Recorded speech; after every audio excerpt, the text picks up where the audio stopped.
ceux qui connaissent la vérité seront jugés plus durement que ceux qui ne la connaissent pas. Et c'est donc l'une des missions de ce journaliste international, parce que connu dans le monde entier, à travers sa chaîne de télévision Jésus-Christ TV. Nous l'avons déjà confortablement installé. Je m'en vais l'accueillir, hein, en même temps que je remarque toute son équipe de production autour également dans ce studio. Alors, Georges Nama, on aime souvent dire Georges de Jésus-Christ TV. Hein.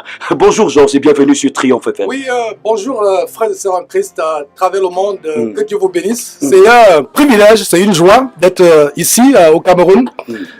Nous vivons la fin des temps, avec toutes sortes d'abominations que nous avons, telles que le mariage homosexuel, l'homme qui couche avec l'homme, les femmes qui couchent avec les femmes, les hommes qui couchent avec les animaux, la prostitution généralisée, les abominations. Et d'ailleurs, avant de venir, il y a quelques mois, qui ont précédé mon voyage, il y avait le nouveau fléau des crimes mutuels, des choses qu'on n'avait pas expérimentées quand j'étais tout petit avant de quitter le Cameroun. On n'avait jamais expérimenté des choses comme les sacrifices humains. Bref, nous vivons la fin des temps. Et le Seigneur Jésus-Christ a dit en Matthieu chapitre 24, quand vous verrez l'abomination de l'apostasie s'installer en lieu ça, verrez que la fin est proche. Exactement. Et maintenant, ce n'est pas seulement dans le monde que nous avons les abominations, même dans les soi-disant églises. Nous dénonçons le système babylonien, les structures babyloniennes des assemblées aujourd'hui, la mouvance évangélique en provenance des États-Unis où nous diffusons. Nous dénonçons ces choses, mais en même temps que nous dénonçons, nous faisons des ennemis. Parce qu'aujourd'hui, qu'est-ce que nous dénonçons? La commercialisation à outrance de l'évangile. Ils vendent les huiles d'onction. Ils vendent de l'eau, comme le bandit évangélique international Tane Somba. D'ailleurs, on va s'y rendre dans quelques minutes. S'ils m'attendent effectivement. Nous sommes déjà morts en Christ. Même si je rentre du Cameroun, même si mon cercueil arrive aux États-Unis. Vous êtes vendu pour l'évangile de Jésus-Christ. Je suis mort. Vous êtes prêt à mourir pour le Seigneur. Alors, on voudrait profiter de l'occasion pour vous parce qu'on l'a pas. Il y a aussi le bandit Feman évangélique. Dans tous les cas, on voudrait savoir d'où part l'initiative Jésus-Christ TV. Comment est-ce que cela commence dans votre vie et qu'on arrive à cette chaîne? Et comment est-ce que ça se passe, que ce soit aussi regardé comme c'est le cas aujourd'hui? Comment ça se passe? Les choses de Dieu commencent avec... C'est les choses qu'on méprise au début. C'est les choses qu'on méprise. Alors, Jésus-Christ TV commence par comment? J'ai passé 20 ans dans un temps de concentration, maintenant en enfer, comme je les appelle, des salles d'attente pour l'enfer. C'était une congrégation. Une congrégation américaine, The Way International, qui est la voie internationale. Je l'ai connue quand j'étais petit au Cameroun avant de m'exiler parce que je peux dire que ça fait 22 ou 23 ans que j'ai quitté le Cameroun. Donc, je suis presque étranger. Donc, j'arrive aux États-Unis, donc j'avais fait 20 ans dans ce ministère. J'avais même atteint le rang de pasteur ou sous-pasteur dans cette congrégation. Donc, je me retrouve aux États-Unis en en décembre plus précisément, le 21 décembre 2004, je perds la vie dans un accident de circulation. Je suis mort dans un accident de circulation. Un camion a approché ma voiture s'est retrouvée dans un ravin. J'avais la ceinture de sécurité qui a éclaté. Et ma voiture qui avait cette taille, et après l'accident, s'est raccourcie de moitié. Et je suis mort dans cet accident de circulation, mais quand je me suis réveillé plus tard, je me dirigeais à la morgue. Quand je me suis levé de cet accident, je n'avais même pas une égratignure. Mais j'étais, comme on peut dire, déclaré cliniquement mort. Alors, voilà comment après cela, les mois qui ont suivi, j'ai commencé à expérimenter ce que c'est la remise en cause de ma foi. Parce que j'étais dans une dénomination où on enseigne que une fois sauvé, sauvé pour toujours. Dès lors que vous avez récité Romains 19, si tu confesses ta bouche le Seigneur Jésus, et si tu crois dans ton cœur que tu as reçu les morts, tu es sauvé. Alors, voilà ce que les gens prêchent aujourd'hui. Il n'y a pas la repentance, comme je vous disais tout à l'heure, que le premier message que nous prêchons aux gens, c'est la repentance. Donc, on ne nous avait pas prêché la repentance. Et la confession et l'abandon du péché selon Proverbe chapitre 28 verset 13 qui dit que si celui qui cache ses transgressions ne prospère pas, mais celui qui les avoue et les délaisse obtient miséricorde. Donc, j'avais tout simplement fait un acte banal de confession de Jésus-Christ sans passer par la manifestation du fruit digne de la repentance que Jean-Baptiste a prêché. Alors, je pensais être chrétien, je pensais même être pasteur. Je pensais être chrétien, mais j'étais qu'un chrétien. Étant pasteur, je continue à avoir des copines, je continue à forniquer. Je vous dis la vérité. Parce qu'il faut que je vous amène à l'histoire de Jésus-Christ. Exactement. Je vendais l'évangile, j'escroquais dans mon nom de l'évangile. Donc, ce que quand même Dieu de dehors était sur ma femme, je l'ai moi-même fait. Bon, c'est vrai qu'au Cameroun, la loi fait en sorte qu'on ne puisse pas prononcer les noms des gens comme ça, sinon on les endosse sur nous. C'est Georges qui endosse j'endosse la responsabilité et je suis prêt. Je suis prêt à aller devant même un tribunal des hommes pour défendre l'évangile. Parce que quand nous prêchons l'évangile, quelqu'un comme moi, je suis déjà mort. C'est vrai. Je suis mort au peu de la machette ou du couteau. Moi, je suis mort pour l'évangile. Mes enfants et ma femme sont préparés. Exactement. S'il faut que je meure pour l'évangile, je vais mourir. S'il faut qu'on m'emprisonne pour l'évangile, parce que les gens disent qu'ils prêchent de la télévision, ils ne viennent pas sur le terrain. Me voici sur le terrain. Si quelqu'un veut qu'on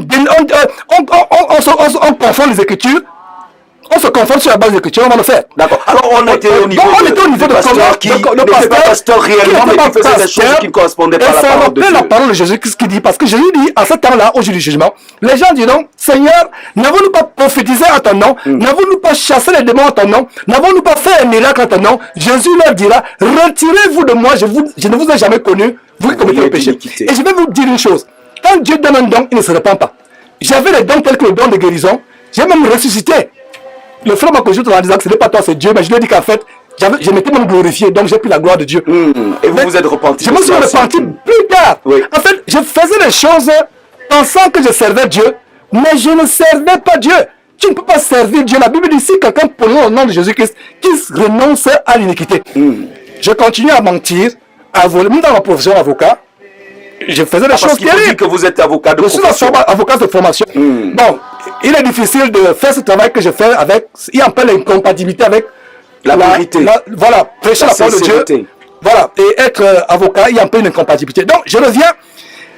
Et pensant être pasteur, pensant être chrétien, mais en réalité, j'étais qu'un chrétien, j'ai commencé à avoir une remise en cause après cet accident. Parce que c'est ce que j'ai expérimenté le jour de cet accident où j'ai perdu la vie. Ce n'est pas chez Dieu que je me dirigeais.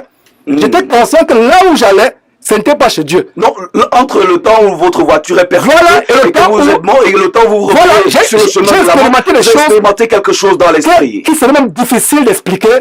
Voilà. Et c'est là où vous vous êtes rendu compte que vous alliez en enfer. Que ce qu'on m'a enseigné pendant 20 ans, où moi j'enseignais qu'une fois sauvé, sauvé pour toujours, vous pouvez continuer à prier. D'ailleurs, il y a des Coréens qui sont au Cameroun ici, quelque part, on m'a parlé des Coréens qui sont ici, qui enseignent les choses aux gens. Ils font des séminaires pour attirer les gens. Ils sont tellement discrets. Ils sont même plus dangereux, ces Coréens-là. Je ne sais pas si quelqu'un a été content avec eux. On les connaît, on sait où ils sont. Où est le lieu? Parce que j'aimerais mieux là-bas. On en parlera en off. Voilà, en off. Vous qui suivez ces Coréens-là, fuyez pour votre vie. Voilà des gens que Satan utilise pour vous entraîner en enfer. Ils vous disent que le pardon de péché n'existe plus. Donc, il ne prêche même plus la repentance. Ils disent que vous pouvez même commettre le péché, c'est normal. Que tout ce qui arrive, c'est pour un but. En fait, ils prêchent les doctrines des démons qu'on appelle la prédétermination. Bref, c'est les bandits, ces Coréens-là, sont des ennemis publics numéro 1 de l'évangile de Jésus-Christ au Cameroun. Je suis content de le dire sur l'antenne. Et donc, voilà comment j'ai commencé à me remettre en cause. J'avais des diplômes académiques. Des diplômes théologiques. J'ai eu des certificats théologiques. J'ai fait des bonnes formations théologiques académiques. Et le Seigneur a mis dans mon cœur que dans tout l'évangile, dans tout le Nouveau Testament, aucun homme de Dieu n'est devenu homme de Dieu en allant faire des formations théologiques. Donc je me suis débarrassé de ces choses. J'ai recommencé à lire la Bible à zéro et en me fondant sur la promesse de Dieu dans Jean chapitre 14, verset 26 qui dit « Le Saint-Esprit lui-même vous conduira en toute la vérité. » Et j'ai recommencé à lire la Bible à zéro. C'est ainsi que mes yeux ont commencé à s'ouvrir sur des choses aussi élémentaires que Matthieu chapitre 10, verset 8, vous avez reçu gratuitement, donné gratuitement. Proverbe chapitre 23, verset 23, acquiert la vérité et ne la vend pas. Donc je me suis rendu compte que nous qui vendons les cours au ministère de la Voix, moi j'avais vendu, j'ai vendu des livres. Ce n'était pas la volonté de Dieu. Maintenant, pour un frère qui veut écrire un livre, mais les actes de l'Assemblée peuvent contribuer délibérément et volontairement sans qu'on mette pression sur eux pour que le livre soit publié. Et même aujourd'hui avec Internet, mettez un lien, il y a des sites internet là qui sont populaires. Venez même sur Jésus-Christ TV, si le livre remplit les critères bibliques, fondés sur la parole de Dieu, nous allons mettre le lien. En quelques heures, vous allez voir des milliers de gens vont partager. Justement. En une semaine, 100 000 personnes vont commencer à lire votre livre. Parlons de ce Jésus-Christ TV. Voilà. Donc, comment est-ce qu'on y arrive finalement? Comment on y arrive? Le Seigneur Jésus met dans mon cœur de commencer à dénoncer les faux pasteurs à travers YouTube. Donc, en juin 2011, j'ai créé la chaîne YouTube Jésus-Christ TV. On a commencé à prêcher des choses tellement dures, dénoncer les faux pasteurs. Et la première vidéo de dénonciation, c'est pasteur, voleur, bandit, escroc. Et ce jour-là, il y a une manifestation surnaturelle qui se produit.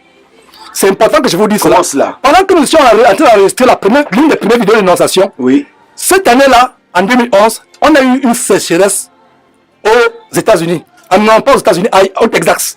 Une sécheresse terrible. Il n'y avait pas de pluie. Pendant que j'étais en train de dénoncer, et voilà ce que j'étais en train de dire, que si Jésus qui se révèle aujourd'hui, ce n'est pas le fouet qui va prendre pour chasser les gens de leurs temples de commerce, de leurs églises supermarchés, de leurs églises Maïma, de leurs églises casino, de leurs églises Santa Lucia. Ce n'est pas le fouet qui ferait. C'est plutôt une bombe qu'il utiliserait pour les chasser. Quand il dit comme cela, le tonnerre a explosé en plein soleil dehors. Boum! C'était incroyable. Même celui qui filmait moi, on s'est arrêté tremblant de peur. En pleine saison sèche. On avait peut-être fait 1 an sans pluie au Texas. Voilà comment donc, après, le Seigneur a mis dans mon cœur que fait une plateforme où l'évangile doit être prêché avec, dans sa simplicité, avec la Bible. Soit en passant, le Seigneur m'a mis à cœur de me débarrasser même des livres que j'avais achetés, que je... À l'époque, etc. Où vous étiez dans l'erreur et maintenant, la non-pratique de la parole de Dieu. Et la première émission qu'on fait en direct, je compare cela aux Américains qui vont sur la Lune.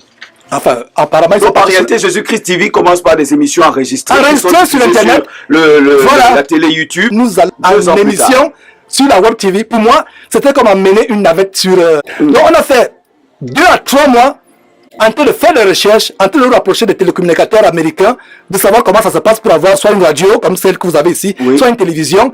Comment ça se passe? On a fait des recherches. Il a fallu que moi, je me mette dans les formations, que sur des séminaires, des webinaires, des stages, etc. D'être formé, et c'est ainsi qu'on a diffusé le direct. Donc, en fait, le message, c'est ramener les gens à la simplicité de l'évangile. Nous nous sommes éloignés de l'évangile de Jésus-Christ. L'évangile de Jésus-Christ est tellement simple. Voilà, les pasteurs aujourd'hui, ils vont prendre les bagues, ils invoquent les Mami Wata et ils viennent imposer les mots aux gens. Les gens commencent à trembler comme les serpents, à aboyer comme les chiens, hurler comme les ourang-outans. C'est les esprits de Mami Wata, les esprits des bagues. On a dénoncé ces choses. Alors, quelle est l'appréciation que vous avez aujourd'hui de cette chaîne de télévision qui, comme on l'apprend aujourd'hui, a été créée en 2011 et qui a commencé à émettre en direct en 2013? Quelle est l'appréciation que vous avez de l'impact de cette chaîne de télévision? Je suis moi-même surpris comment Dieu lui-même a soufflé sur cette chaîne pour la répandre. Et quel plaisir de savoir qu'il y a des pays où, regardez un pays comme en Iran, et parce que j'espère que vous avez les logiciels qui vous permettent de suivre en temps réel ceux qui vous écoutent. Vous pouvez voir qui vous écoute, quel pays, etc. Bon, il y a aussi Google Analytics qui est tellement performant. Je ne sais pas si vous êtes conscient, vous êtes informé de Google Analytics. Vous pouvez le connecter à vos logiciels, vous donne en temps réel dans quel quartier même on vous suit à Yaoundé. C'est tellement performant jusqu'à vous montrer même quel appareil, quel type d'appareil la personne vous capte, donc c'est tellement performant. Donc, voir que quelqu'un vous suit depuis l'Iran, les pays aussi fermés comme cela, c'est une très très grande joie. C'est une très très grande joie. Donc, Dieu lui-même a élevé cette trompette au point de la vérité. Et quel plaisir quand Africa numéro 1, il y a quelques jours, mais avoir une mail, nous aimons que tu passes en direct. J'ai dit, Seigneur, on ne peut pas cacher la lumière. Même les gens, et c'était le débat sur justement la commercialisation de l'évangile. Et nous ne jetons pas les fleurs, mais le premier site chrétien qui a commencé à tirer l'alarme sur les voyous évangéliques, les criminels évangéliques, la bande organisée qui sont nombreux ici, et l'influence vient des crèves le dollar des États-Unis, Kenneth Copeland, qui ont des avions privés, des châteaux. Il y a même Benny Hinn, que le FBI américain a monté une vidéo, comment le FBI de connivence avec la police fédérale des postes américaines et aussi l'IRS, le fisc américain, ils sont partis perquisitionner le domicile le quartier général de Benny Hinn.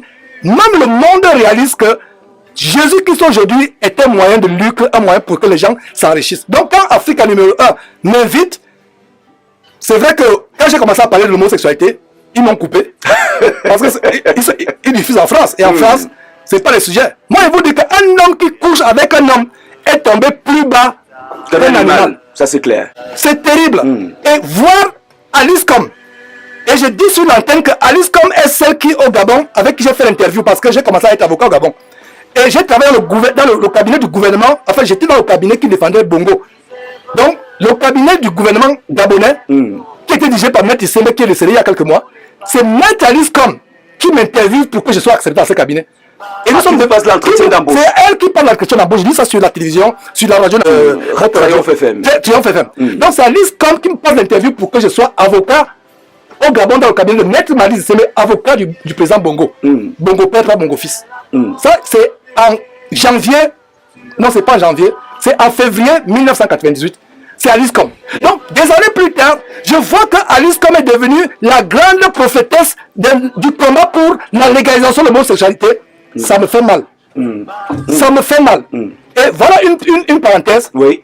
Des abominations comme cela. Voir que l'homosexualité est de plus en plus légalisée. Donc, notre combat, je résume, le combat contre les faux pasteurs qui vendent l'évangile, le combat contre la banalisation de l'homosexualité, les perversions, nous dénonçons ces choses. Justement. Alors, Jésus-Christ TV, aujourd'hui une télévision reconnue et regardée par beaucoup, comme vous le dites. Mais Georges, vous êtes aujourd'hui sur le terrain parce que on vous a également fait quelques reproches au niveau et ça, c'est quelque chose que nous apprécions, l'ouverture d'esprit qui accepte les remarques faites par vos téléspectateurs. C'était, entre autres, celui d'être régulièrement dans les studios. Voilà. Et aujourd'hui, vous avez décidé d'être sur le terrain. Et nous sommes ravis donc d'avoir eu cet échange. Nous allons donc peut-être terminer avec un message que vous avez à l'endroit des auditeurs de Triomphe FM. Auditeurs de Triomphe FM, en fait, nous vivons la fin des temps. Oui. Nous devons prendre notre salut au sérieux. Le Seigneur Jésus disait: à quoi sert-il à un homme de gagner le monde entier s'il perd son âme? Regardez les gens qui me suivent. Il y a des vidéos que nous postons là qui atteignent déjà, qui vont vers 1 million de vues. Les gens me connaissent à travers le monde. Mais à supposer que je me retrouve en enfer, après avoir péché aux autres, l'enfer est terrible. Nous vivons la fin des temps. Il faut pas aller. Mais mon frère, ce n'est pas un lieu que tu souhaiterais. Je disais à ma soeur que un bandit a fait éruption dans ta maison. Il tue ton mari devant toi, il tue notre mère devant toi, il tue tout le monde devant toi, il tue tout le monde, il te laisse en vie. Et quelques temps après, Dieu te demande, te montre une seconde enfer. Et je te dis, tu veux que je jette celui qui vient de tuer tout le monde devant toi, après avoir violé devant toi, tu veux que je jette l'enfer, tu vas dire Seigneur, ne le jette pas l'enfer. L'enfer, ce n'est pas un... Je sais de quoi je parle. Ce que j'ai expérimenté le jour où... C'est tellement horrible qu'on ne peut même pas pas de mots. Quand les gens blaguent, quelqu'un t'a fait du mal, tu ne souhaiterais pas qu'il soit en enfer. Et malheureusement, beaucoup, la grâce que Dieu m'a faite, mes frères, c'est avec l'arme que je vous dis, je sais, vous parlez à quelqu'un qui est mort, vous ne m'aurez pas connu, je serais mort enterré quelque part, ou peut-être on aurait brûlé mon corps quelque part aux États-Unis, il y a 10 ans de cela. Aujourd'hui, c'est quelqu'un qui, je rends grâce à Dieu, et ça explique aussi mon zèle. C'est vrai. Et les gens disent que, mais quel courage ce gars-là. Si vous dites que je suis courageux, vous ne mettez pas de gants. Je ne mets pas de gants, ce n'est pas moi. Quelqu'un qui est déjà mort. En fait, tu me rends service, tu vas faire de moi martyr. Tu vas faire de moi martyr. Et tu ne peux pas... Quelqu'un qui est mort n'a pas peur. Il y a ma maman qui me dit vraiment, ce n'est pas les espoirs qu'on avait pour toi. On pensait que tu devais continuer à être la vache de lait que tu as été pour c'est votre maman qui vous dit ça. Pas ma mère. On a sans sacrifié pour toi. On pensait que tu devais continuer à être la vache au lait. On était content d'avoir un avocat aux États-Unis, américain, en passant, je suis de nationalité américaine, je suis étranger, je suis au Cameroun, légalement. Et ça m'a fait un peu mal que je paye plus de 1 000 $ pour le visa. C'est un choix. Ça m'a fait un peu mal. C'est mon choix, bon. Bon, c'est vrai, j'ai choisi, mais quand même, payer le visa aussi, là où je suis né. Pour revenir à la question du frère, du bien-aimé frère, je vous assure que prenons notre salut sérieux. Même si vous avez de l'affection pour un prédicateur, même si ce qu'il enseigne est vrai, examinez toujours ce qu'il dit est vrai. Même Jésus-Christ TV. Je dis souvent, Jean-Frère, ce n'est pas parce que vous trouvez Jean sympathique ou parce que vous dites qu'il est passionné que vous allez accepter tout ce que Jean dit. Exactement. Moi, je dis souvent, avant de dire Amen à une émission de Jésus-Christ TV, vérifiez si ce que j'ai dit est vrai. Et l'attitude béréenne. Béréenne, Actes chapitre 21, verset 17, ils examinaient comment chaque jour les Écritures. Mais il y a les chrétiens aujourd'hui, ils lisent la Bible peut-être en passant. Alors que Jésus a dit, l'homme ne vivra pas de pain seulement, mais l'homme vivra aussi de toutes paroles qui sont dans la bouche de Dieu. Donc, vous qui me suivez, si vous n'avez pas, vous passez une journée sans lire votre Bible, passez une journée sans manger le bobala ou bien je ne sais pas quoi. Le poisson brisé. Le poisson brisé ou le... Hein? Donc, passez une journée. Donc, sans manger aussi. Donc, lisons notre Bible, prenons notre salut au sérieux, demandons à Dieu de mettre de la crainte du péché dans notre cœur. Ce que j'ai remarqué, c'est que Quand je passe mais comment on fait ici, frère, pour résister à la fornication, à la fornication? Les femmes s'habillent, les fesses sont dehors, les mini. Et j'ai dit aux gens, aux États-Unis, les femmes aux États-Unis ne s'habillent pas comme ça dans la rue. Elles s'habillent comme ça pour faire les clips à la télévision. Ah bon? Oui! Je le dis sur l'antenne. Donc, maintenant, nous les Camerounais ici, ou vous les Camerounais, vous prenez maintenant ce qu'il y a à la télévision pour mettre ça dans la rue. Même aux États-Unis, on s'habille pas comme ça dans la rue. Il y a des quartiers, je ne veux pas exagérer. Oui. Parce qu'il y a des gens qui sont installés, qui vont dire, ben, je mens. Il y a des quartiers de mauvaise vie. Mais je veux dire que les quartiers normaux, habituels, tu ne vas pas voir les gens s'habiller, ce que j'ai vu ici. Où les femmes, les fesses sont derrière, les gens que les Africains ont derrière imposant. Tu mets aussi un petit truc là, mais comment l'homme ne va pas pécher? Parce que Jésus-Christ a dit que si tu regardes seulement, une femme et tu la convois dans ton cœur, tu as déjà commis l'adultère avec elle. Donc, mes sœurs, vous qui m'écoutez, avec vos faux cheveux qui viennent de l'Inde, qu'on a sacrifié au démon, avec les ongles que vous mettez, qui 10 cm, les cils maintenant, qui font ressembler les démons. Parce que la Bible dit que la femme doit revêtir de la sainteté. Quand on voit une femme, on doit voir une femme qui peut te rappeler Marie, Mère. C'est vrai qu'on n'a pas vu cette femme en photo, mais tu peux, en lisant la Bible, voir comment Marie, mère de Jésus, pouvait être. Élisabeth pouvait être. Les femmes comme Sarah, mère d'Isaac, femme d'Abraham. Dans la modestie, la réserve. Aujourd'hui, les femmes s'habillent comme Beyoncé. Les chrétiens veulent imiter Beyoncé, Rihanna, Lady Gaga et autres. Nous ne devons pas aimer le monde. 1 Jean chapitre 2, verset 15 à 16. N'aimez pas le monde, ni les choses qui sont dans le monde. Si quelqu'un aime le monde, l'amour de Christ n'est pas en lui. Parce que les choses du monde, la convoitise des yeux, la convoitise de la chair, l'orgueil de la vie ne viennent pas de Dieu, de Christ, mais vient du monde. Et le monde passe et sa convoitise aussi. Mais celui qui fait la volonté de Dieu, c'est celui-là qui demeurera éternellement jusqu'à la vie éternelle. Et Jacques chapitre 4, verset 4 dit, adultère que vous êtes, ne savez-vous pas que l'amour du monde est inimitié contre Dieu? Donc les chrétiens qui continuent à imiter les mauvaises choses qui viennent des États-Unis, le rap, il y a des chrétiens qui dansent le rap, qui vont en boire de nuit. Un vrai chrétien ne va pas en boire de nuit. Un vrai chrétien n'écoute pas la musique rap. Mon épouse et moi, nous étions tellement stupide il y a quelques jours, des chrétiens, des voitures, ils sont là, dans leur voiture, et chrétiens non chrétiens, ils suivent les musiques américaines, mais ils ne comprennent pas ce qu'on a à dire. Exactement. Oh, c'est tellement impurique. Il y a beaucoup de choses qui sont dédiées à Satan. À Satan, et c'est vraiment l'impudicité. Donc, le message, c'est que, ayons la crainte de Dieu. Oui. Fuyons l'impudicité. Oui. Fuyons même le simple péché, le fait de jalouser même ton voisin qui veut acheter une voiture, tu le jalouses, tu l'envies. Dans le chapitre 5, verset 19, nous montre les péchés qui nous conduisent à l'enfer. Et là, le péché, c'est aussi simple que, ou insignifiant, ou négligeable que l'envie. L'envie conduit à l'enfer. Donc, mes frères, voilà le message de la fin des temps. Le message de retourner à la sainteté de l'évangile. Oui. À Jésus-Christ. À Jésus-Christ. Fuir les choses du monde. Ça ne veut dire pas que tu ne dois plus avoir une belle chemise comme la belle chemise africaine que tu as. Voilà. La belle chemise que tu as, ça ne dit pas. Et tu descends où tu es là. Mais aujourd'hui, vouloir aimer le monde, vouloir avoir les rêves que j'avais, à savoir, j'avais un rêve de venir au Cameroun avec avion privé. Mais si venir au fond, j'étais au fond de l'avion. Parce que vous avez changé de vie. Vous avez devenu une autre personne.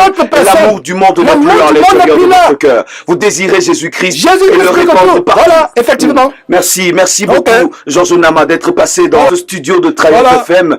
Je crois que c'est peut-être une collaboration qui va commencer de cette manière-ci. Et on verra dans quelle mesure avoir votre expérience également qu'on pourra partager régulièrement avec nos auditeurs. Une fois de plus, merci d'être venu. Ok, merci beaucoup.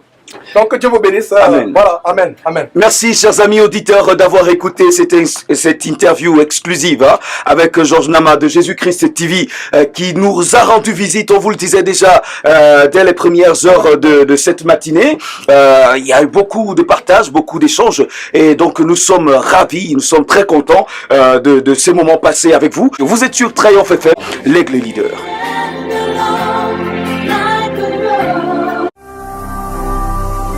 Ne manquez pas de vous abonner à notre chaîne YouTube Jésus-Christ TV, en cliquant sur le bouton s'abonner, juste au bas de la fenêtre de cette vidéo. Ainsi, vous recevrez automatiquement nos nouvelles vidéos, et vous ne raterez aucune. Vous connaîtrez la vérité, et la vérité vous affranchira. Jean 8, 32.